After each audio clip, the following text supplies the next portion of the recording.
Donc, bonjour à tous. Donc, nous en sommes à notre module 9, module 10 aujourd'hui pour le programme STEM for Sénégal, deuxième édition. Donc, aujourd'hui, on va commencer par un panel sur les EdTech et ensuite, on aura des autres présentations sur les outils surtout, et puis ensuite, vous travaillerez sur votre projet. C'est ça le plan aujourd'hui. Donc, pour commencer, on avait déjà mis les informations sur notre site. Donc, aujourd'hui, c'est sur les initiatives innovantes dans les EdTech, donc l'éducation et les technologies au Sénégal. Donc, nous avons aujourd'hui trois panélistes. Radidiatou Samb de l'association L'Asia Sénégal, Gisèle Fall de M. Jangalé et Serge Faye de Irrépétiteur. Donc, comment ça va se passer? Donc, on va avoir des présentations de ces organisations. Ensuite, nous allons avoir des sessions de questions-réponses. Et puis, on ouvrira ensuite les questions-réponses au public. Donc, on va commencer par une présentation de Irrépétiteur avec Monsieur Serge Faye. Donc, je donne la parole à Monsieur Faye.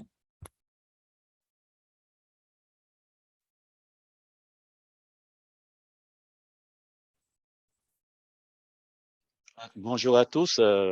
Bonjour Christelle Babacar pour cette opportunité de parler de notre plateforme Irrépétiteur, qui est une plateforme de cours et de révision en ligne.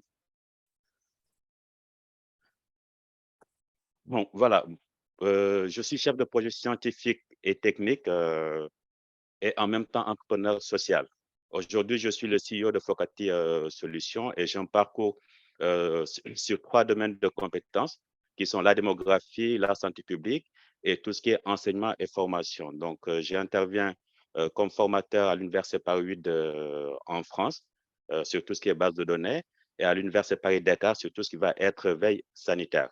Donc, en termes de parcours d'études, j'ai un diplôme d'ingénieur en informatique, un master 2 en biostatistique et actuellement, je suis un MBA en Chief Digital Officer. Donc, voilà, ces formations m'ont permis d'avoir une certaine compétence, un certain savoir-faire et qu'on a décidé de partager au travers d'une structure. Quelle est cette structure? C'est Focati Solutions. Donc, Irrépétiteur, la plateforme qu'on va vous présenter très rapidement, a été créée par Focati Solutions, qui est une start-up de conseil et de développement de solutions informatiques à fort impact économique et social. Aujourd'hui, on est composé de 9 salariés hors fondateurs au niveau du Sénégal et on collabore avec 15 enseignants qui nous aident dans la création de ce contenu.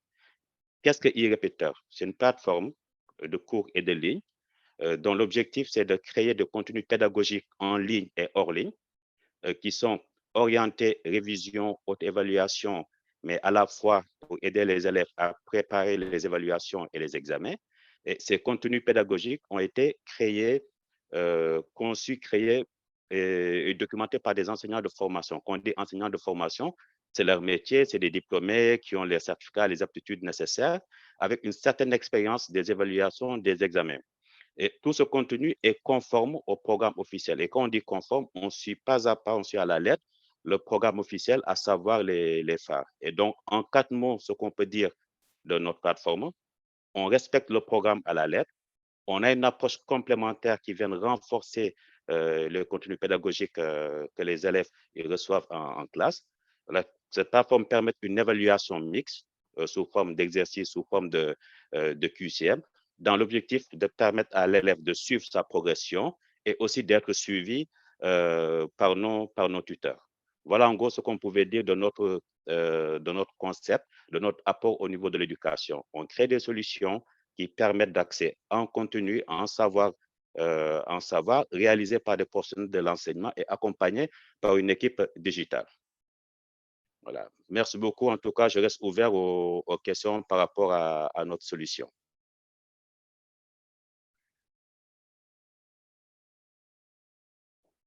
Ok, merci beaucoup, Monsieur Faye.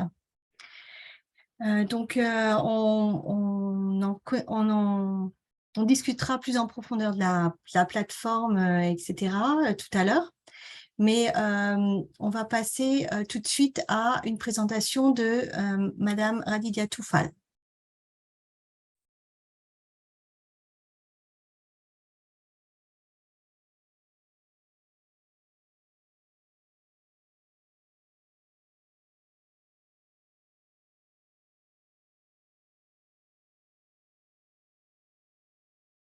On voit bien votre écran. C'est bon. Merci beaucoup, Dr. Chaf et Babacar, pour l'invitation. Donc, je suis Hadija Falsam, cofondatrice de l'Asia Sénégal. Donc, brièvement, je vous présente notre association, l'Asia Sénégal.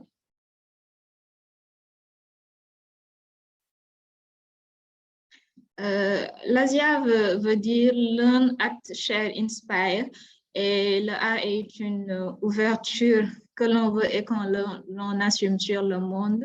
Le learn, apprendre, act, agir, share, partager, inspire, inspirer. Et c'est donc la philosophie qui nous a amené à la création de ce projet. Donc, c'était en 2019. C'était à l'origine un projet personnel que j'ai voulu ouvrir aux jeunes pour leur permettre de participer bénévolement au développement de l'éducation, la formation et d'autres domaines socio-économiques au Sénégal. Et c'est devenu une association depuis fin 2021. Donc, nous sommes organisés en 3 pôles. Un pôle éducation et formation, un pôle développement personnel et professionnel et un pôle entrepreneuriat. Donc, nous avons différents programmes. Je vais brièvement vous présenter de quoi il s'agit. Les meet-ups de l'Asia Sénégal, ce sont des rencontres sous forme de formation en présentiel qui sont faites sur plusieurs thématiques qui intéressent les élèves, les étudiants, les salariés, les entrepreneurs. Par exemple, il y a un meet-up que nous avons tenu sur la recherche d'emploi afin de préparer les jeunes élèves et étudiants en ce sens. Donc, les Jotaay l'Asia Sénégal, c'est un peu la même logique, sauf que les Jotaay l'Asia, ce sont des formations et des webinaires en ligne qui sont organisés périodiquement selon les pôles. Et dans ces Jotaay l'Asia, nous convions des experts comme vous à venir partager avec notre audience sur des questions sur l'éducation, le développement personnel, l'entrepreneuriat, etc. En 10 exemples, les plus récents Jotaay l'Asia qu'on a fait ont porté sur la cyberdépendance et sur l'importance du mentoring pour les élèves et les étudiants. Il y a aussi le Bidéo l'Asia Sénégal. C'est un programme qui a pour objectif de pouvoir identifier et vulgariser des personnes qui ont des initiatives qui aujourd'hui embrassent la philosophie de l'Asia Sénégal, que ce soit des personnes qui sont dans l'éducation, la formation. Par exemple, on a 2 Bidéo l'Asia, le fondateur de Harala, qui est une technologie EdTech, l'association Senam aussi avec Maïmouna Djahate, qui est une association qui œuvre dans les EdTech, etc. Et les Kébot de l'Asia, ce sont des contenus de différents formats que nous produisons et qui nous permettent de pouvoir communiquer sur des problématiques qui aujourd'hui interpellent les jeunes, que ce soit dans l'éducation ou dans d'autres domaines. Et ça nous permet de partager avec eux, délivrer des conseils, les accompagner sur ces questions-là. Donc, l'Asia Warui, c'est une initiative sous forme de podcast de 25 à 30 minutes, dont l'objectif est de présenter aux jeunes les métiers du 21e siècle, c'est-à-dire les métiers autour des STEM, les métiers innovants, etc., pour leur permettre de connaître qu'est-ce que le quotidien de ces personnes qui travaillent sur ces questions, comment ils en sont arrivés là, quels sont leurs parcours, quels sont leurs défis au quotidien, afin de pouvoir les inspirer à pouvoir suivre ce type de métier ou de cursus et enfin le réussir le bac. C'est un programme en collaboration avec Senom qu'on a déroulé il y a une année. Et ce qu'on faisait, c'est produire du contenu d'accompagnement, de conseils, d'orientation aux jeunes pour leur permettre de réussir l'examen du point de vue mental, préparation mentale, psychologique, du point de vue organisationnel, mais aussi du point de vue des révisions, car sur la plateforme, il y a une partie qui est dédiée aux étudiants, aux élèves pour leur permettre de revisualiser les sessions de révision pour la BAC qui ont été organisées en collaboration avec notre partenaire Senom. Donc, globalement, nos activités, c'est de la formation, de la production de contenu de différents formats, du conseil, mais également le partage d'opportunités pour permettre aux jeunes de découvrir quels sont les domaines porteurs, quels sont les métiers porteurs, quels sont aujourd'hui les domaines qui sont intéressants et qui méritent leur attention. Donc, c'est ça globalement l'Asia Sénégal et j'ai hâte de vous en dire plus sur notre association. Merci beaucoup. Ok, merci beaucoup Radidiatou. Donc aussi, on voulait souligner que vous avez fait le programme YALI et donc comme ce projet est financé pour les anciens des programmes américains, donc on voulait souligner ça. Donc, notre troisième panéliste, c'est Gisèle Faye. Donc, Gisèle va nous parler de Mjangal.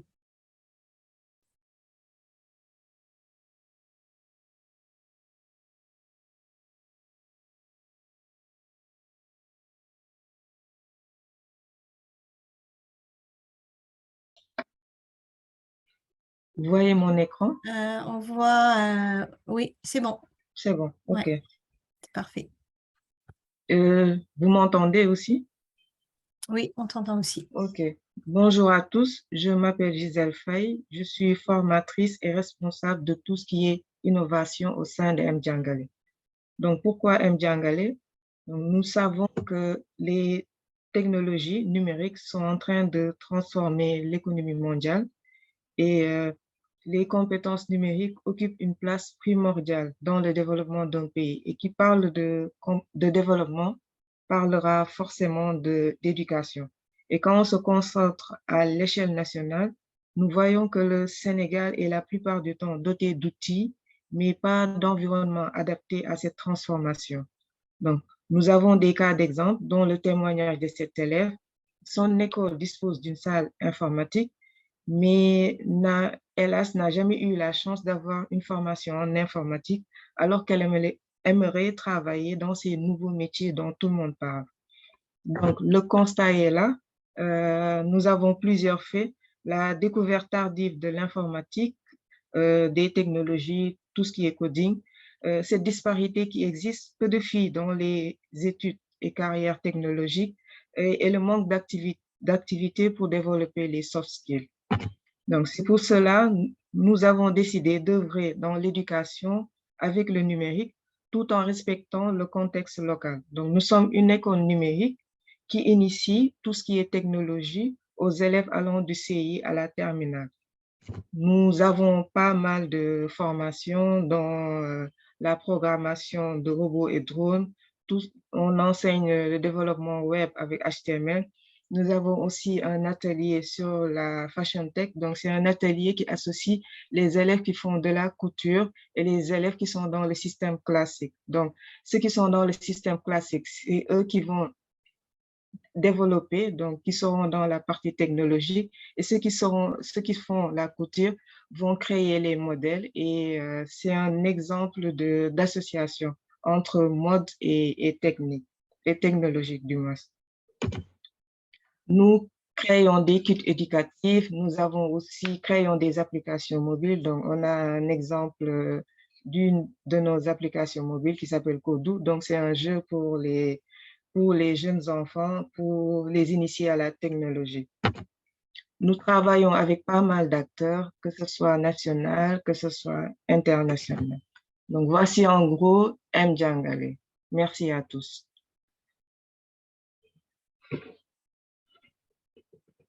Donc, merci à tous les trois pour les présentations de votre parcours personnel, un petit peu pour certains, et puis de votre organisation.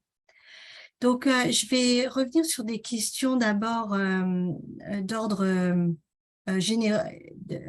général. Donc, la technologie aujourd'hui dans l'éducation. Alors, j'aimerais que chacun donne son avis sur la technologie. Est-ce que c'est déjà adopté dans l'éducation? Vous voyez qu'il y a un grand pas à faire. Donc, le constat et puis vous, votre vision de l'importance de la technologie dans l'éducation. Donc, on va commencer dans le même ordre et vous pouvez nous donner un peu certaines réponses. Et de toute façon, ça va être plus une discussion hein, que des présentations. Donc, après, il y aura d'autres questions qui vont venir de la discussion. Donc, pour Serge, que pensez-vous actuellement de le statut de l'utilisation des technologies dans l'éducation, au Sénégal hein, en particulier?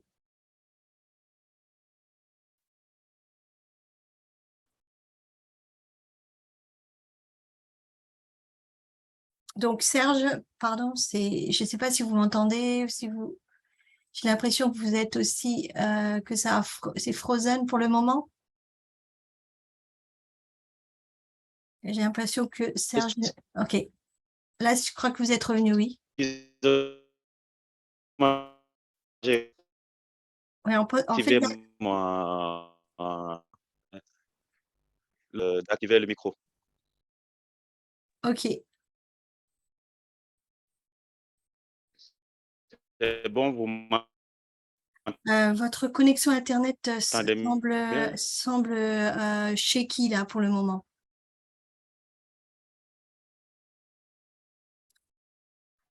Je pense qu'on va d'abord passer à Radidiatou en attendant que la connexion revienne de manière...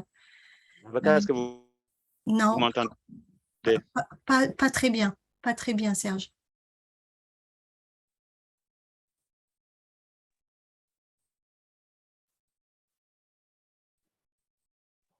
Je pense qu'on peut passer à Khadijatou, en fait, le temps qu'on cherche de régler sa connexion. Je pense qu'il a quitté. Allez-y, Radidiatou, donc la technologie et l'éducation au Sénégal actuellement, le constat et l'avenir.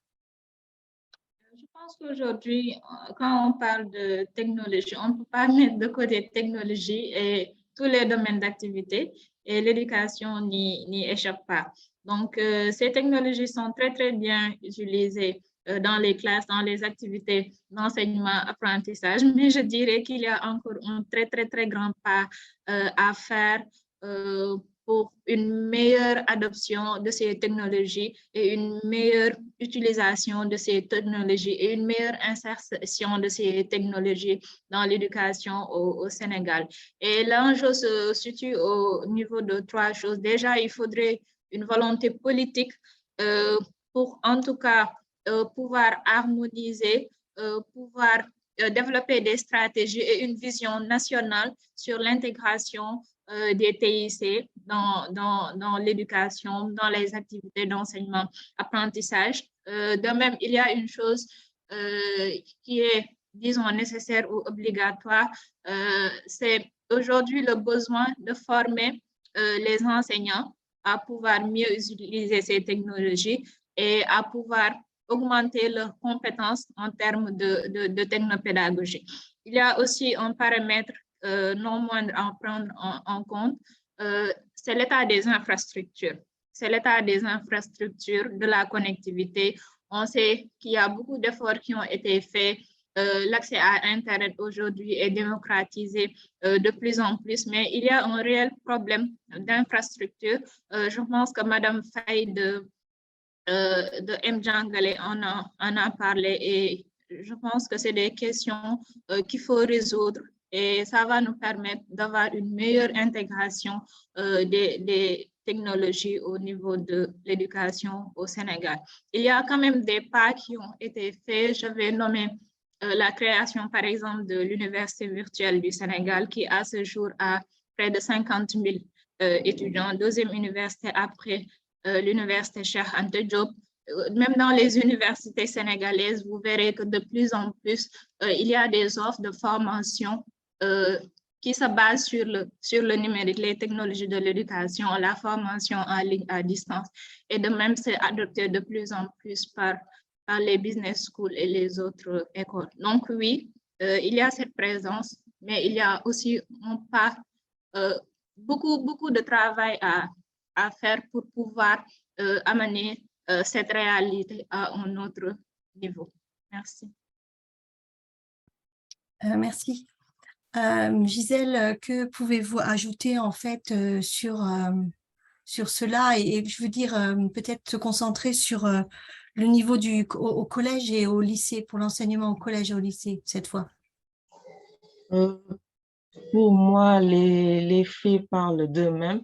Donc, comme partout dans le monde, pendant la crise, les technologies ont vraiment été le fil qui a permis aux populations, aux pouvoirs publics, aux entreprises, aux professeurs et aux élèves de rester liés.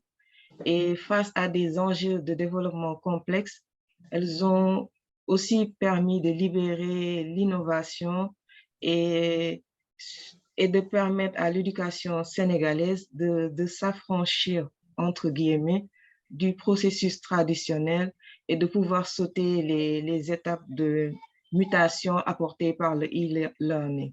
Donc, l'éducation a été transformée, elle est d'ailleurs, et sur ce, je rejoins Khadijatou. Donc, il reste encore et toujours du chemin à faire.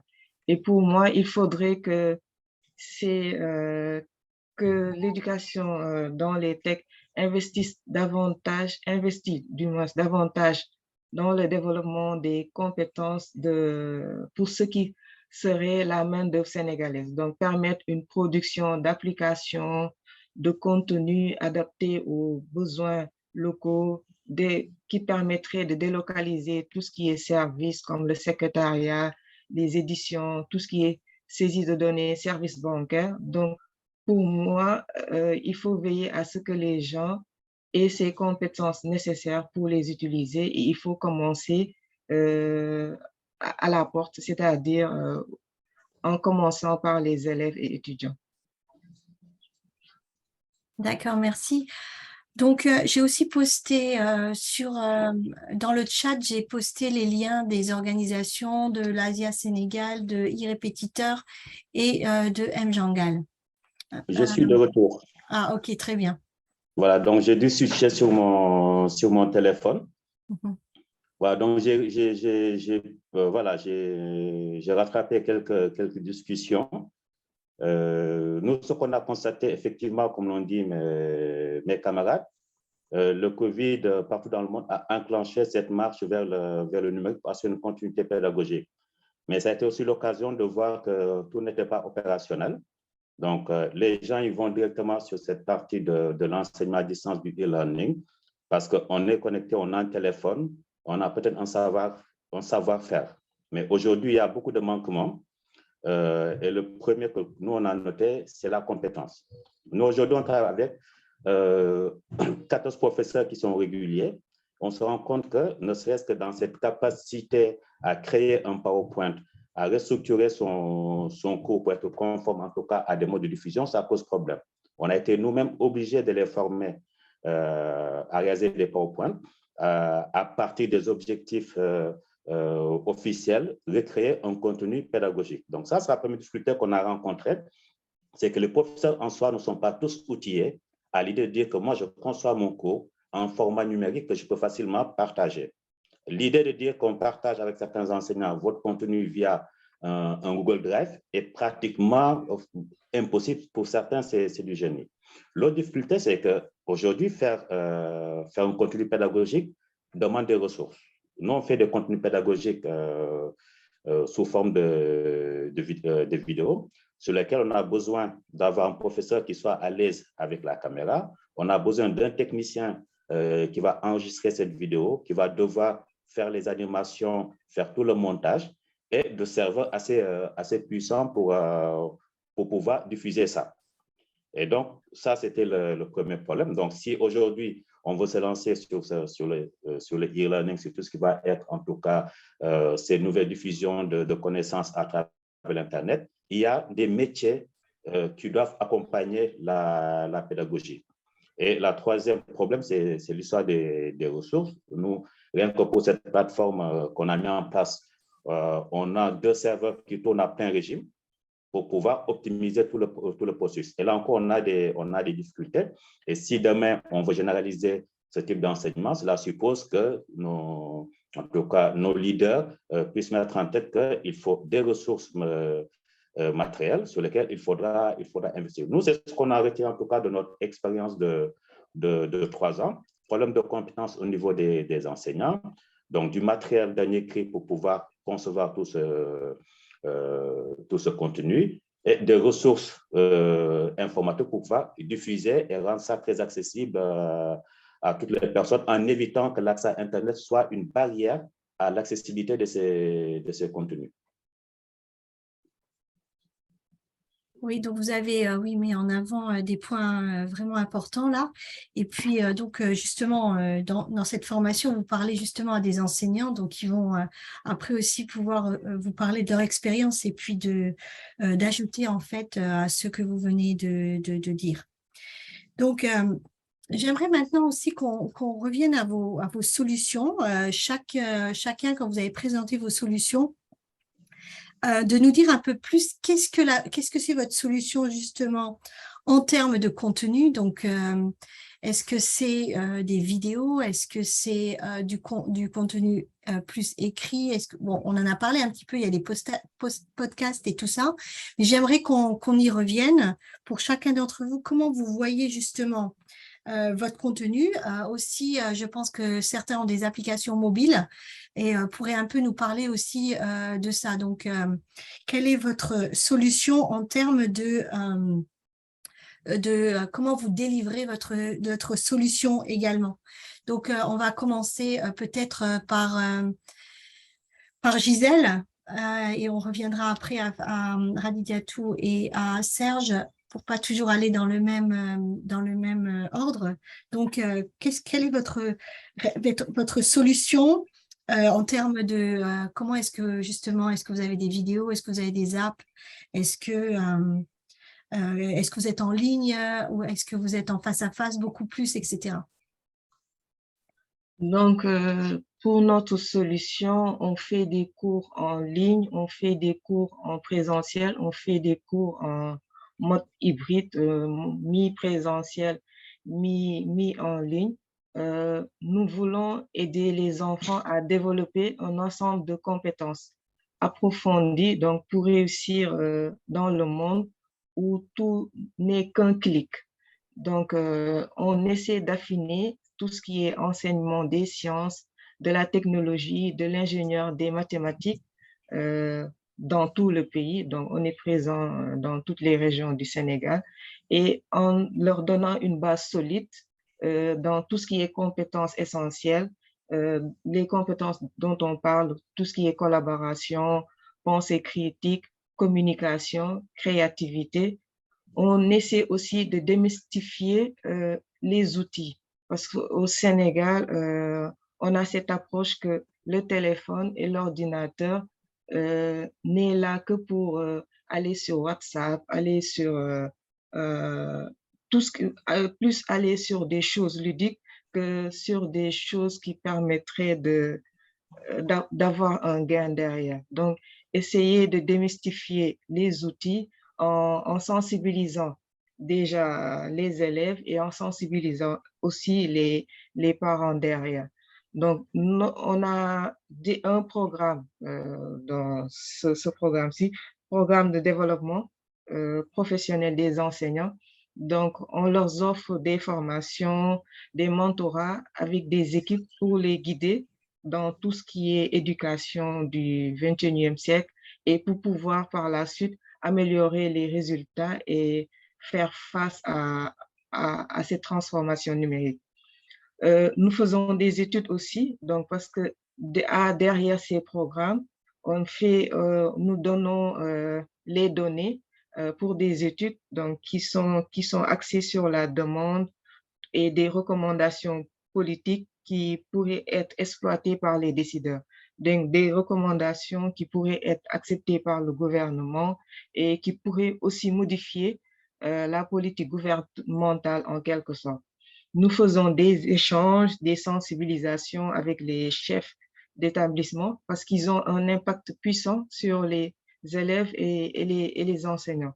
Donc, ce sont ces gens qui pourront aider à développer les connaissances et les compétences nécessaires donc, pour soutenir que ce soit les enseignants, les parents et pour pouvoir concrétiser cette transformation à l'échelle de l'école et toujours en vue d'améliorer les résultats des écoles. Donc, voici en quelque sorte notre but. D'accord. Et vos contenus, est-ce qu'il y a des vidéos, est-ce qu'il y a des apps, est-ce qu'il y a du matériel qui est mis en ligne aussi ou comment ça Oui, se passe? nous avons des vidéos. Donc, à chaque fois qu'on fait une formation en ligne, qu'on fait une formation en ligne, les formations sont publiées sur YouTube. Donc, nous avons une chaîne YouTube. Nous sommes sur les réseaux sociaux. Donc, nous sommes dans tout ce qui est, dans tout ce qui est technologie, dans tout ce qui est réseaux sociaux du moins. D'accord, merci. Et nous avons aussi des applications, puisque nous formons les élèves à créer des applications. Nous aussi, on en a pu créer dans le jeu dont je vous ai parlé tout à l'heure. Nous avons des kits. Donc, ces kits permettent, une fois à la maison, de pouvoir manipuler. Donc, les kits que nous avons permettent de manipuler comment dire, la lumière, donc savoir où est le plus, où est le moins. Si on ajoute plus, ça peut faire un court-circuit, moins, ça peut faire un court-circuit. Donc, leur faire un cours d'électricité, entre guillemets, de manière ludique. D'accord, merci beaucoup Gisèle.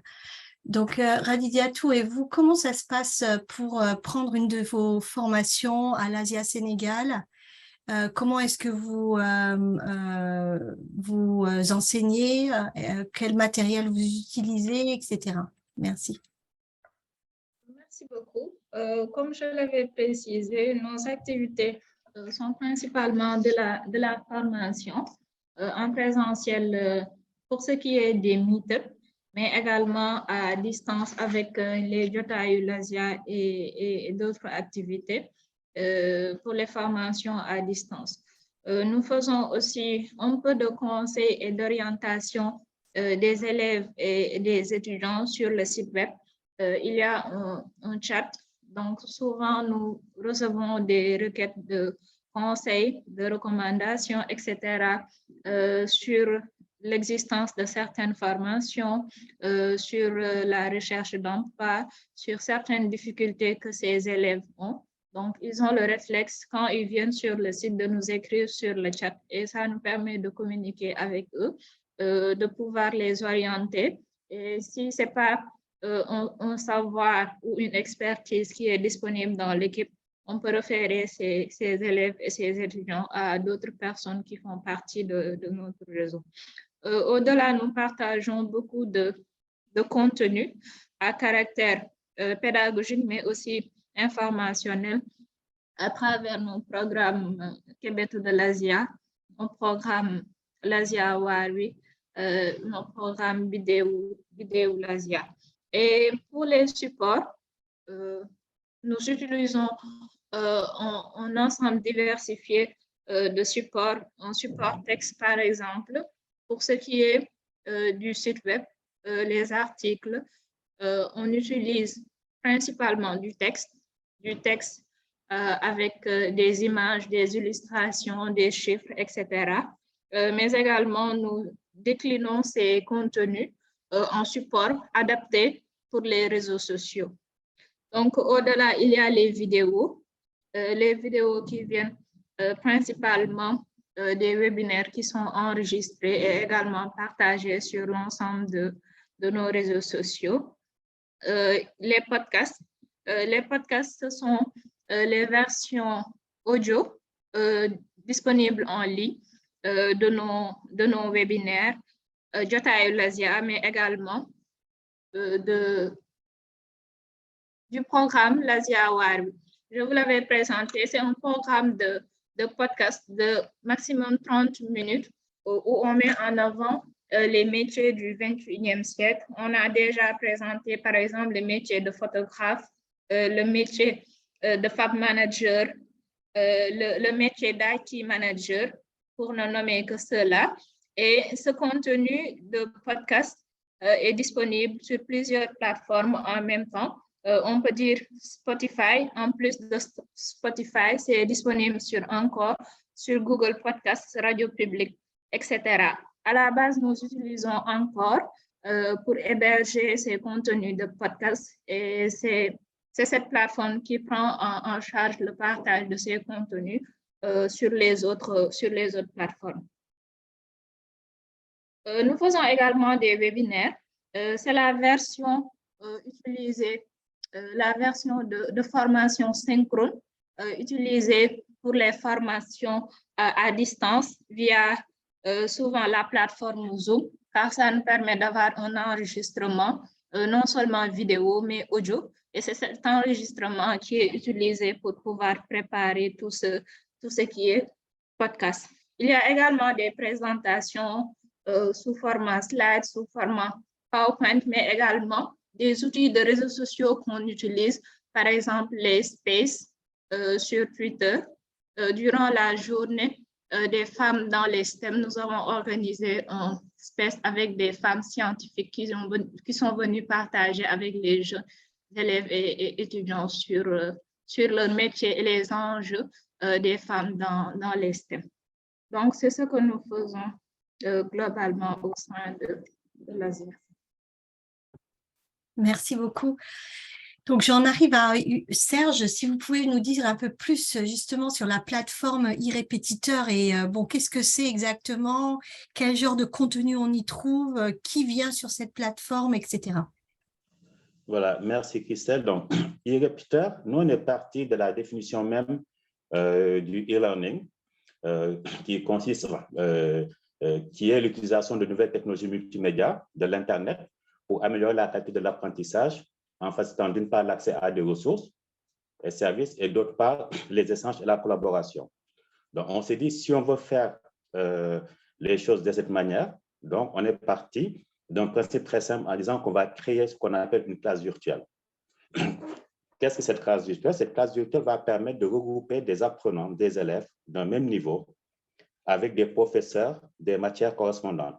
Pour dire qu'on va regrouper les élèves d'un même niveau avec des professeurs pour constituer une classe virtuelle. À l'intérieur de cette classe virtuelle, ils vont avoir accès à un contenu qui correspond à cette notion de mettre à disposition des ressources. Ils vont avoir accès à un contenu multimédia. Quel est ce type de contenu? Ce type de contenu qui correspond aux phares, aux progressions harmonisées de l'éducation nationale, va être constitué de plusieurs éléments.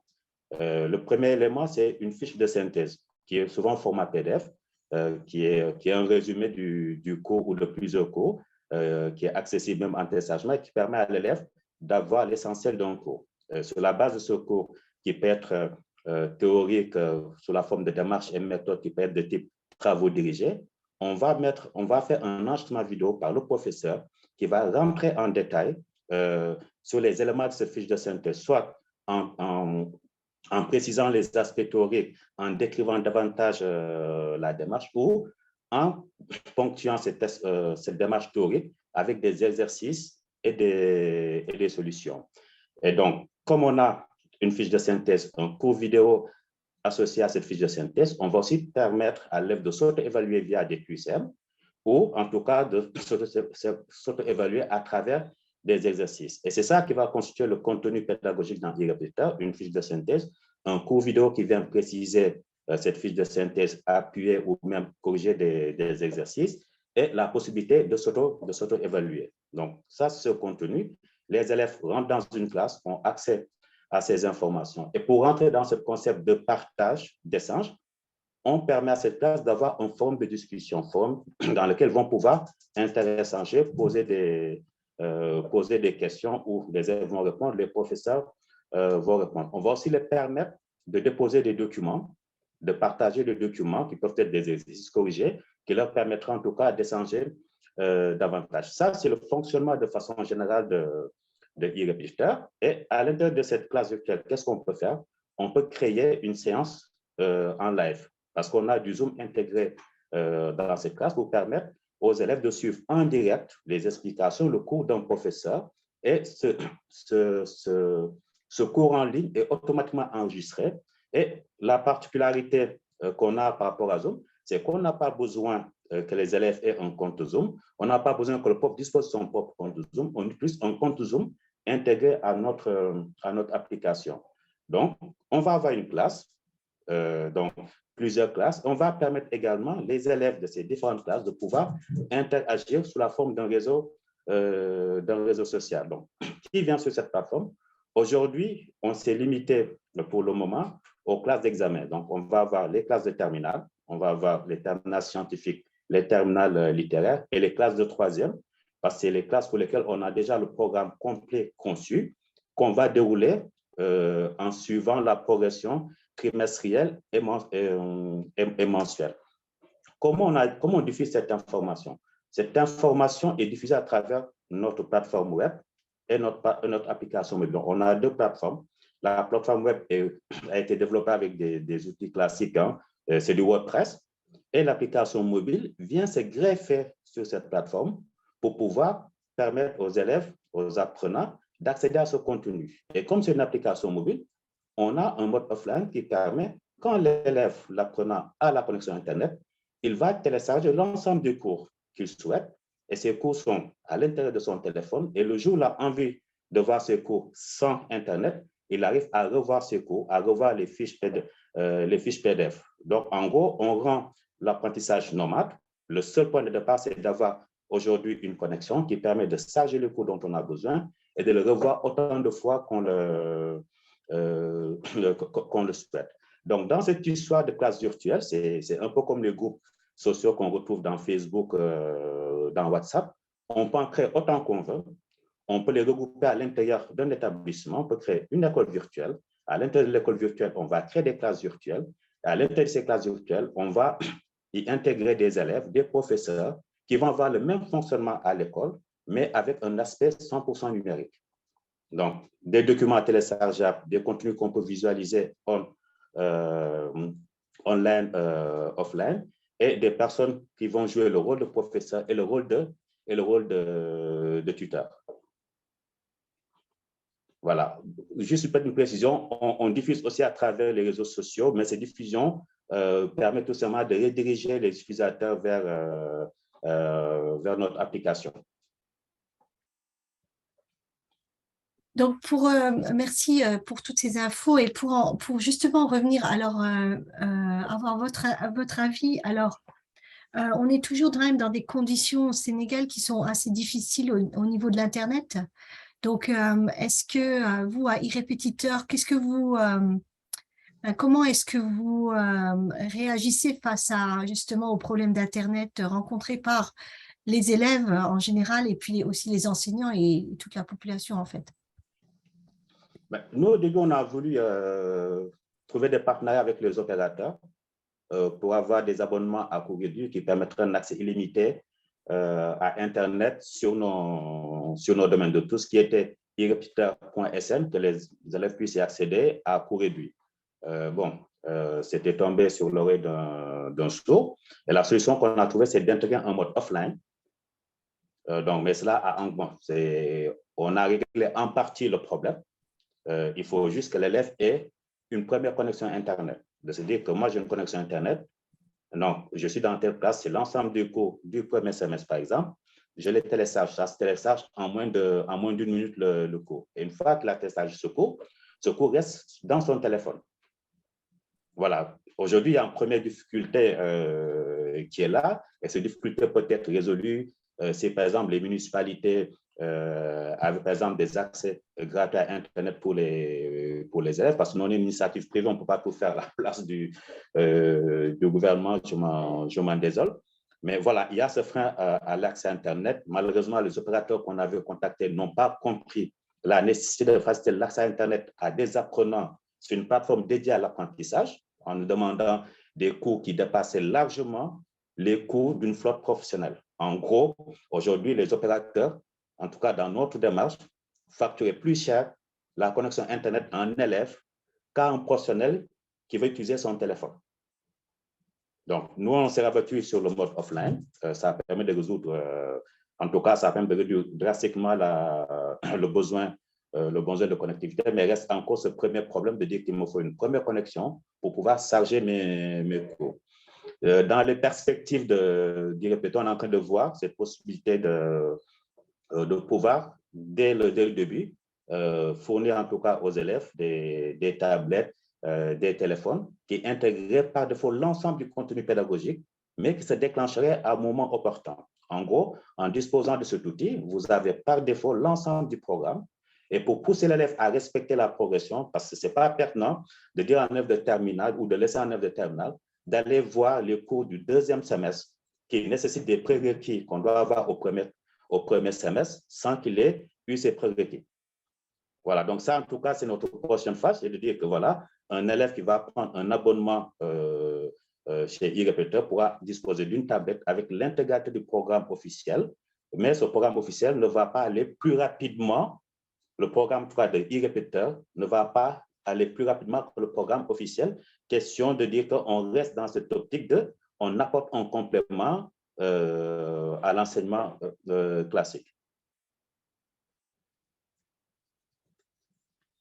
D'accord, oui, c'est sûr qu'il faut avoir comme différentes stratégies, en fait, justement, pour justement rester très centré sur l'utilisateur. En fait, ce que vous faites à iRépétiteur, puisque on voit que vous avez pensé vraiment au cas de figure, justement, d'une population qui se trouve dans des conditions parfois avec beaucoup de contraintes.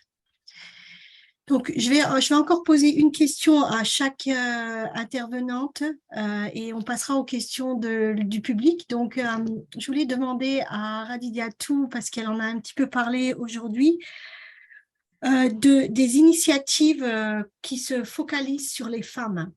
Parce que vous avez mentionné cela tout à l'heure, que justement,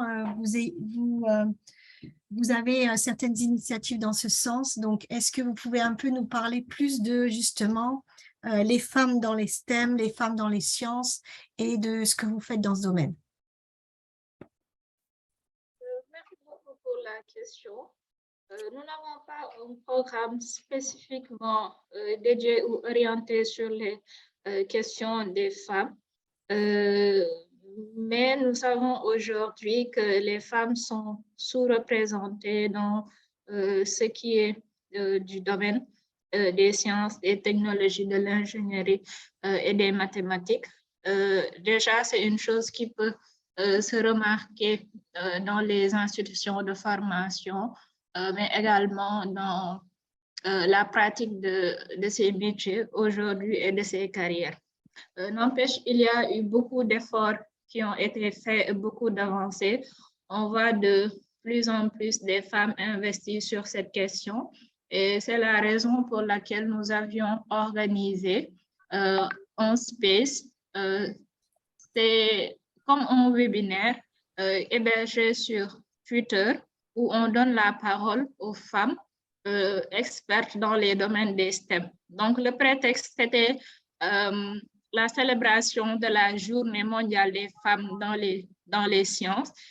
Et l'idée, c'était de les inviter pour qu'ils puissent partager avec le public, sensibiliser, encourager les jeunes, partager leur cursus, leurs défis et également proposer des pistes de solutions pour qu'il y ait de plus en plus de femmes et de filles qui soient intéressées par les STEM. En termes d'éducation, un modèle est important. C'est pourquoi il faut que les jeunes filles et que les jeunes femmes puissent, comment dire, trouver des modèles de réussite qui sont là, qui leur permettent de se dire que aujourd'hui, si telle personne a réussi dans les métiers de l'intelligence artificielle, dans les métiers des sciences, des mathématiques, de l'informatique, etc., cela doit être possible pour nous et il faut aussi libérer la parole. Ça va permettre un peu de les orienter et de mieux les intéresser sur ces questions. Et donc, ces femmes aussi ont partagé avec nous des programmes de mentorat qu'elles déroulent et qui permettent de pouvoir mentorer et accompagner des jeunes qui sont dans les sciences et pouvoir les booster de manière financière, de manière pédagogique, du point de vue du conseil, de l'encadrement, etc. Mais nous prévoyons cependant de développer des programmes spécifiquement sur ces questions parce qu'à chaque fois qu'on participe à des initiatives de ce genre, on nous demande quels sont les programmes spécialement conçus pour les femmes. Donc, on va y songer et proposer quelque chose d'assez innovant et utile pour ces femmes qui constituent une part importante de la population et qui participe grandement au développement de l'économie. Merci. Merci beaucoup. Et puis, je voulais poser une question à Gisèle spécifique puisque je pense que e-répétiteur et l'Asia se focalisent beaucoup sur des choses, des STEM en général, mais à Mjangal, vous vous focalisez sur le coding. Donc, est-ce que vous pouvez un peu nous parler de vos initiatives de coding et aussi comment vous voyez que le coding, en fait, peut permettre aux jeunes, en fait, de développer d'autres compétences, pas forcément ils vont pas forcément devenir informaticiens, mais ça peut les aider aussi dans leur futur. Je pense que un esprit intelligent en Afrique comme un esprit intelligent dans la Silicon Valley n'a pas besoin que d'un ordinateur et d'une connexion Internet. Donc, il faut savoir transformer une bonne idée et pouvoir créer cette idée en forme de start-up. Donc, c'est pour cela que nous enseignons tout ce qui est développement mobile.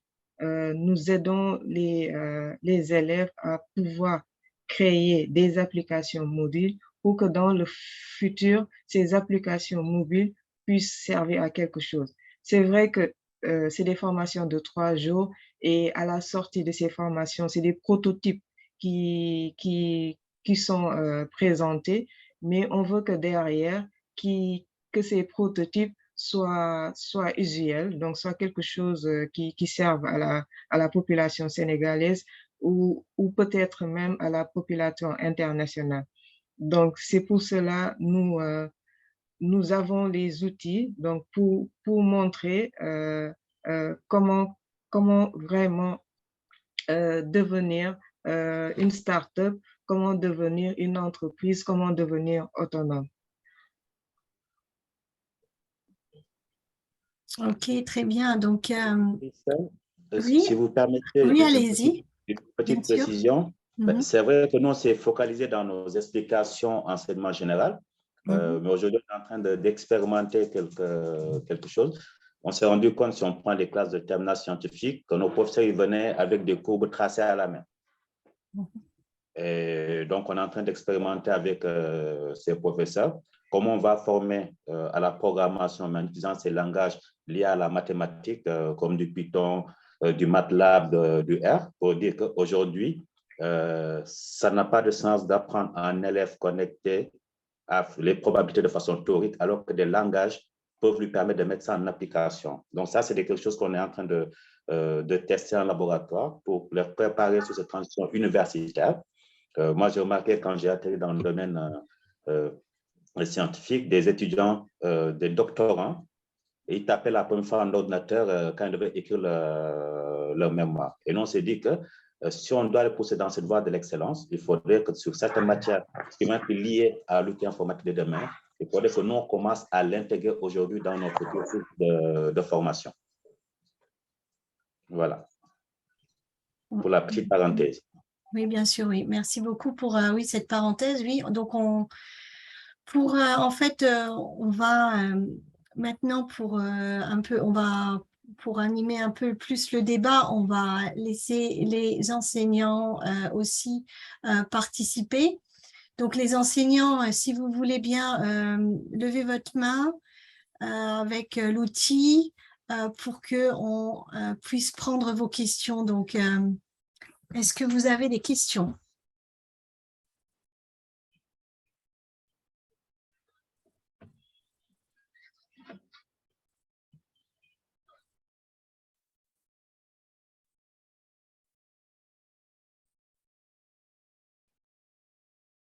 Alors, les enseignants, est-ce qu'il y a des questions que vous voulez poser à nos panélistes?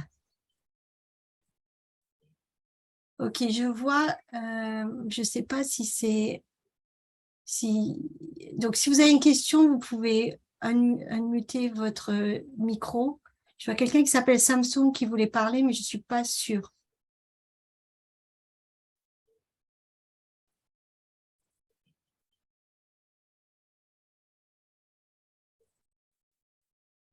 Vous êtes bien calme aujourd'hui, les enseignants. Normalement, vous n'êtes pas calme comme ça.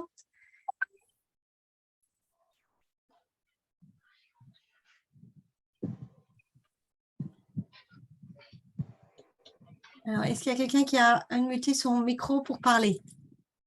Oui, allô? Ah, voilà, on a oui, monsieur Amadou Bamba, allez-y. De Diourbel. Vous allez bien? Ça va, merci. Bon, je suis très calme parce que nous, on fait cours les samedis et nous terminons à 13h30, 14h30.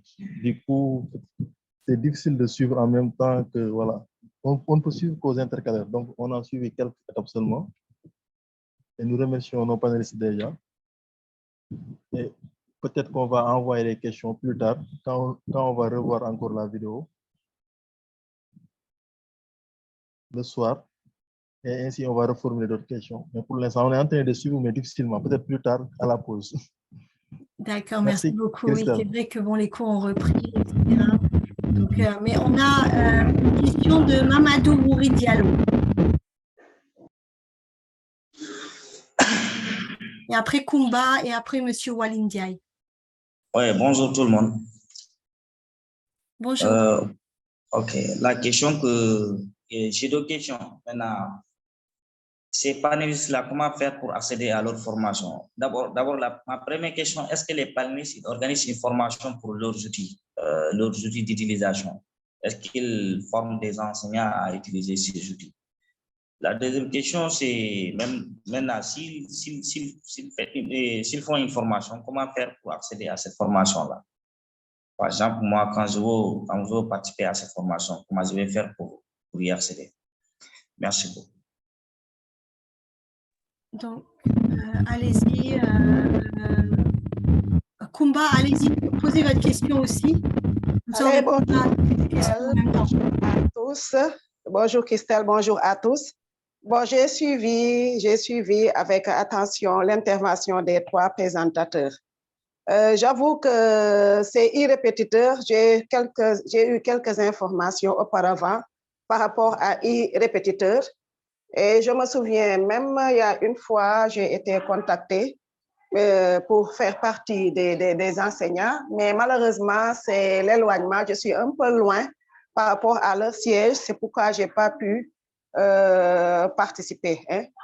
Donc, parmi les trois mouvements, je ne sais pas, c'est irrépétiteur dont vraiment j'ai eu écho de l'existence et j'ai pu également de temps en temps entrer dans leur panel. Et effectivement, ce qui est important surtout par rapport à irrépétiteur, c'est que c'est le programme sénégalais effectivement et ce sont des profs clés en main qui sont en train de préparer des cours en ligne. Et si vous entrez dans le panel, effectivement, vous allez voir que ce sont des profs dynamiques qui respectent le programme à la lettre. Peut-être ce qu'il faut faire par rapport à tout, c'est la vulgarisation. Il faut aller vers les gens. Parce que vous savez, comme l'ont souligné la majeure partie d'entre eux, il y a beaucoup d'efforts à fournir.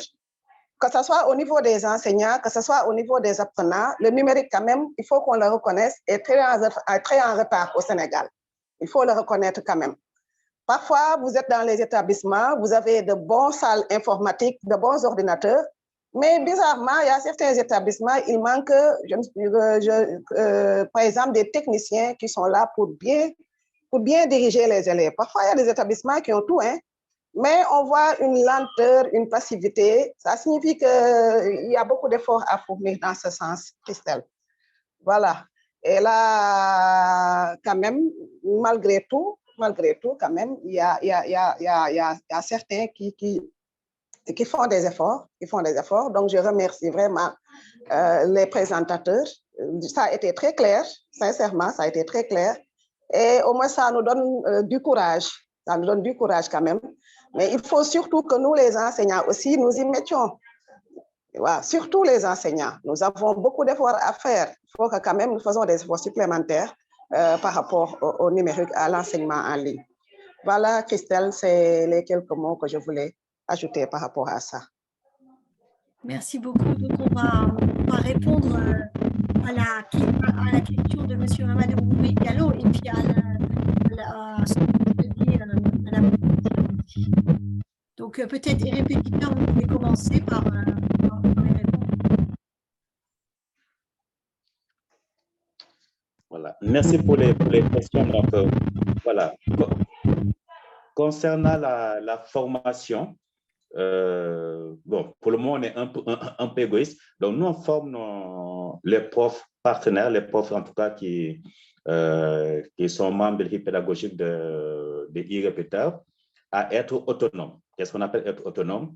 C'est d'avoir cette capacité de préparer son contenu, de faire l'ensemble des mises en forme, l'ensemble des animations, et d'être côte à côte avec les techniciens qui pilotaient en tout cas jusqu'à la mise en ligne. Donc, voilà, on les apprend même à utiliser des outils comme Vimeo pour mettre en ligne leur vidéo. Et voilà, et cette question est corrélée au commentaire de Kumba, que j'ai dit au passage que voilà, la porte de e-répéteur est toujours ouverte.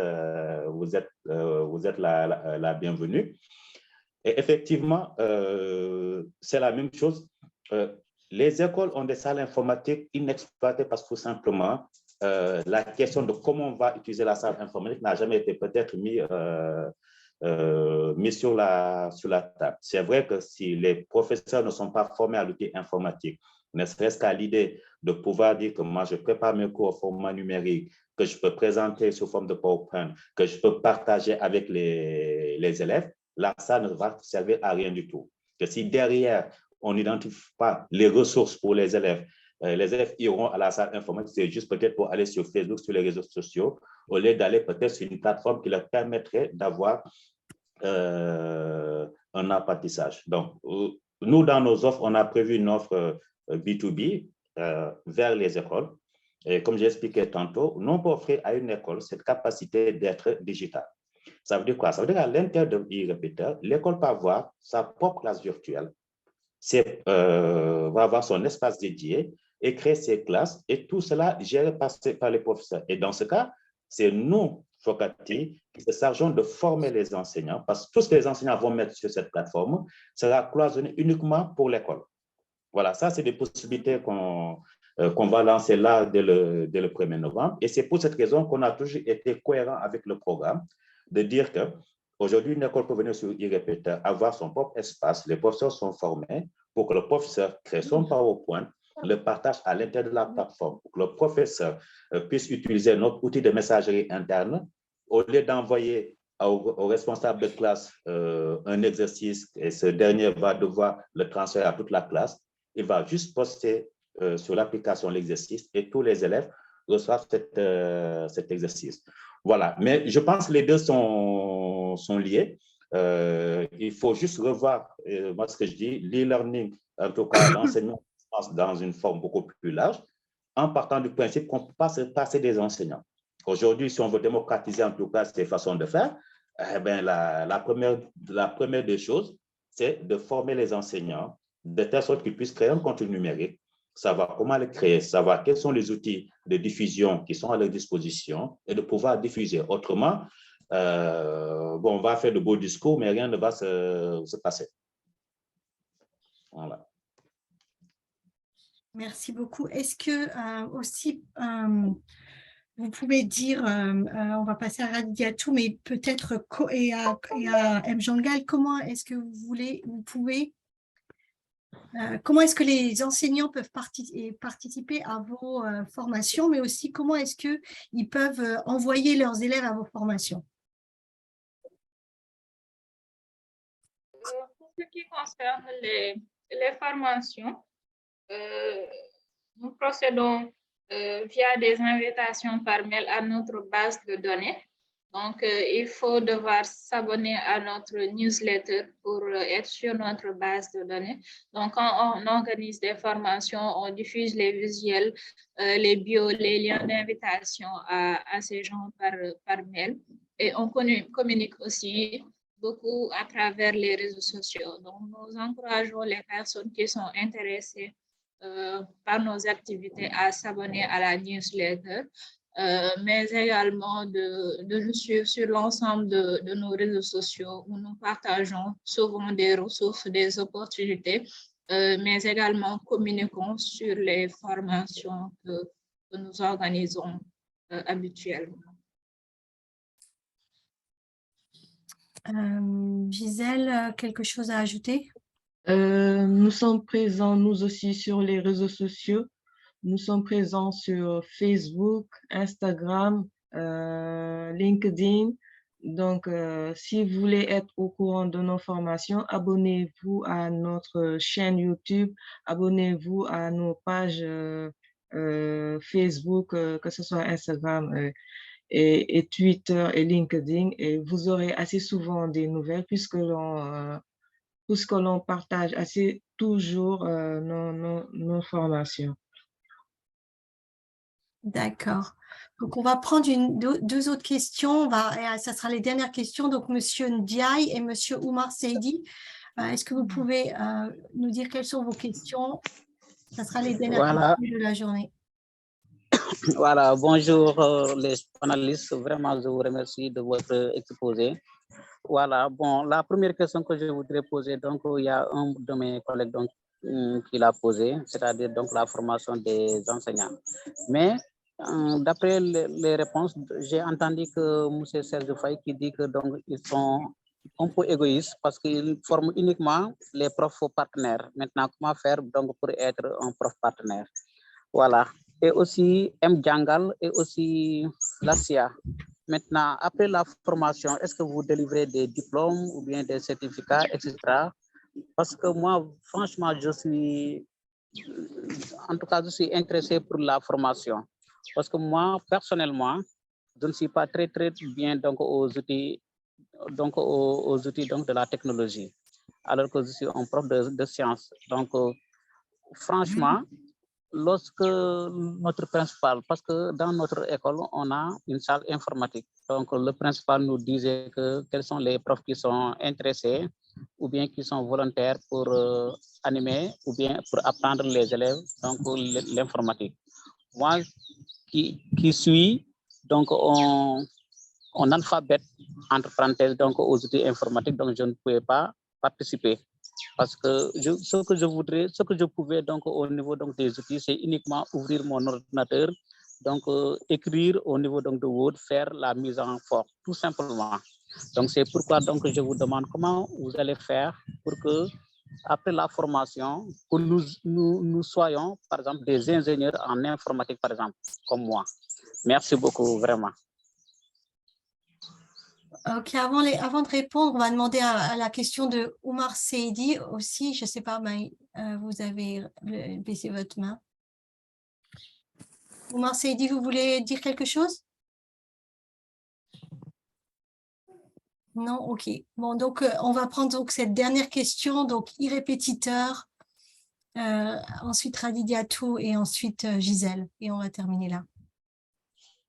Voilà, donc merci pour les questions. Bon, peut-être égoïste, c'est un gros mot. C'est un choix qu'on a fait. Le choix de dire que les profs qui interviennent chez nous, on s'assure qu'ils soient autonomes parce que nous, on l'a vu, l'enseignement, ça prend trop de temps de préparation.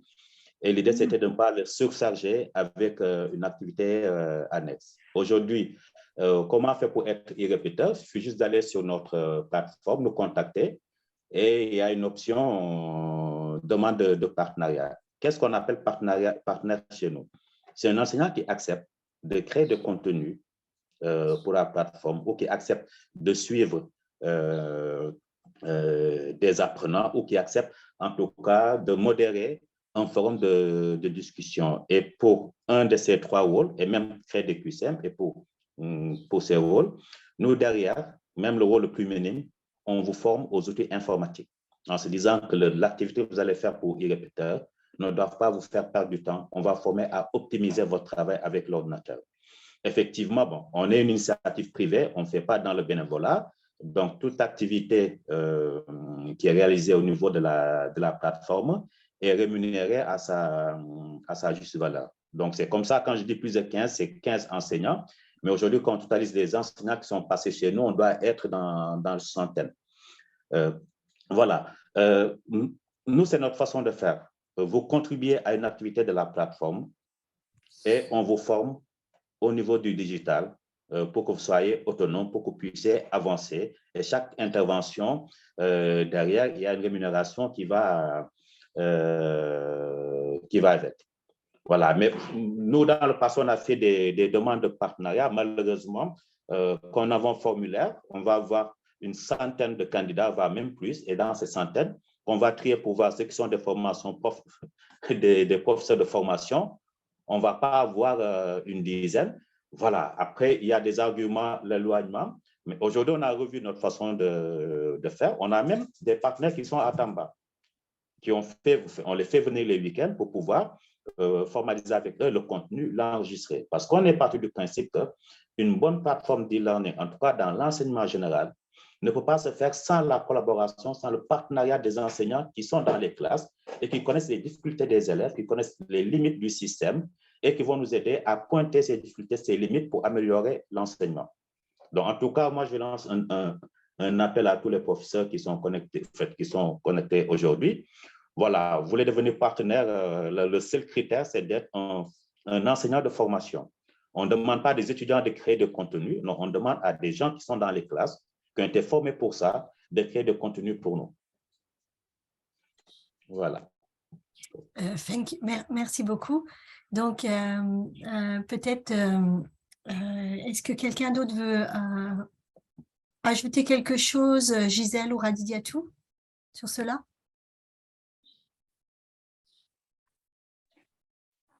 J'aimerais ajouter quelque chose. Oui. Donc, nous sommes ouverts, nos formations sont ouvertes à tout le monde. Nous faisons des formations fixes, donc des formations fixes qu'on a périodiquement, et nous avons aussi des formations qui vont de pair avec les faits divers. Par exemple, dernièrement, on a eu à faire une formation sur la sensibilisation, sur les certains nombres de risques qui existent et qui urgent de travailler là-dessus avec ces transformations numériques telles que la désinformation, la cybersécurité, l'érosion de la vie privée. Donc, occasionnellement, on a ces genres de formations qui vont de pair avec l'actualité, avec les faits divers. Sinon, on a d'autres formations qui sont fixes comme Fashion Tech, développement en application mobile. Donc, si vous voulez, vous pouvez juste vous abonner à notre page, à nos pages sur les réseaux sociaux et vous serez au courant de nos formations et on pourrait vous aider, entre guillemets, à devenir de futurs grands ingénieurs. Ok, merci. Radidiatou, est-ce que vous voulez rajouter quelque chose?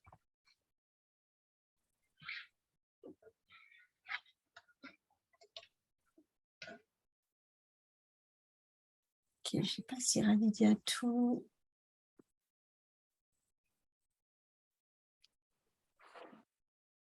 Ok, je pense que Radidiatou ne nous entend pas, peut-être qu'il y a un problème d'Internet, mais de toute façon, donc, je voulais qu'on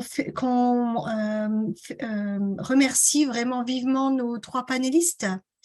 Donc, Serge Faye de iRépétiteur, Radidiatou Falsamb de l'Asia Mobile, l'Asia Sénégal, pardon, et Gisèle Faye de Mjangal. Sur notre site, vous allez pouvoir retrouver en fait les liens sur les 3 organisations. On vous partagera aussi les coordonnées de telle sorte que vous puissiez entrer en contact avec les différents intervenants. Voilà, donc j'espère que vous avez pu découvrir en fait les formations, déjà les plateformes, les formations offertes et la philosophie. Mais on voit que bon, il y a quand même pas mal d'initiatives au Sénégal sur les EdTech. Elles sont là depuis certaines années, certaines d'entre elles, et il faut aussi regarder sur leur site pour avoir plus d'informations. Donc encore une fois, Radidiatou, Gisèle et Serge, merci beaucoup. On va leur donner quelques petites réactions, s'il vous plaît. Hein, des réactions en bas de l'écran pour leur dire merci, quoi.